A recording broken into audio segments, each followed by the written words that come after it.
ഏകദൈവം.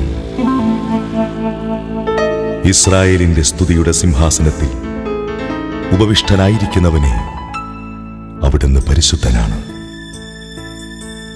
സ്തുതികളിൽ വസിക്കുന്ന ദൈവത്തെ പരിശുദ്ധൻ പരിശുദ്ധൻ, സൈന്യങ്ങളുടെ കർത്താവ് പരിശുദ്ധനെന്ന് പാടി സ്തുതിക്കുന്ന സ്വർഗീയ വൃന്ദങ്ങളോട് ചേർന്ന് ദൈവത്തെ ആരാധിക്കാം. ദാസ് ക്രിയേഷനു വേണ്ടി ഫാദർ ആന്റണി പയ്യപ്പള്ളി വിസിയും ബേബി ജോൺ കലയന്താനിയും വർഗീസ് ഒരുപുറവും ചേർന്ന് രചിച്ച് ജേക്കബ് കൊരട്ടി ഈണം പകർന്ന ഗാനങ്ങൾ ആലപിച്ചുകൊണ്ട് ഏകദൈവത്തെ ആരാധിച്ചു മഹത്വപ്പെടുത്താം. ഏകദൈവം.